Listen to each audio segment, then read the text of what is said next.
ബ്ലാസ്റ്റേഴ്സിൻ്റെ നല്ല കളിയായിരുന്നു. കാരണം വെച്ചാൽ 9 പേരായിട്ടാണ് ബ്ലാസ്റ്റേഴ്സ് കളിച്ചത്. ഒരാൾ റെഡ് കാർഡ് കണ്ട് പുറത്തു പോയി. എന്നാലും നല്ല പെർഫോമൻസ് ആയിരുന്നു. കാരണം നോർത്ത് ഈസ്റ്റ് യുണൈറ്റഡ് 5ാം സ്ഥാനത്ത് നിൽക്കുന്ന ടീമാണ്. ബ്ലാസ്റ്റേഴ്സ് 9ാം സ്ഥാനത്ത് നിൽക്കുന്ന ടീമാണ്. പൊരുതി വിജയനാവും. ഇതൊരു വിജയം തന്നെയാണ്. സമനിലയേക്കാൾ വിജയം തന്നെ പറയാം. 10 പേരെ വെച്ചിട്ട് ഇത്തരത്തിലൊരു പ്രതിരോധം തീർക്കുക എന്ന് പറയുന്നത് ചെറിയ കാര്യമല്ല. നല്ല കളിയായിരുന്നു. റെഡ് കാർഡ് കളിയില്ലെങ്കിൽ ബ്ലാസ്റ്റേഴ്സ് ജയിച്ചേനെ. കാരണം വെച്ചാൽ നോഹയെ പോലുള്ള ആൾക്കാർ മുമ്പിലുള്ളതുകൊണ്ട് തന്നെ സ്കോറിങ് നടന്നതിന് ലൂണ ഉണ്ടായിരുന്നു.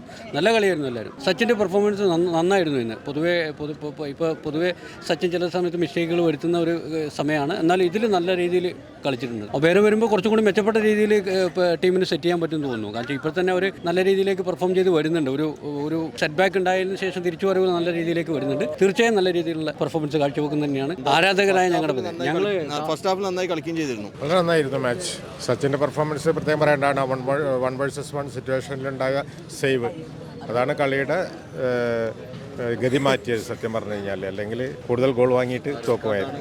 പ്രശ്നമായത് വിജയത്തിന് തടസ്സമായി റെഡ് കാർഡാണ്.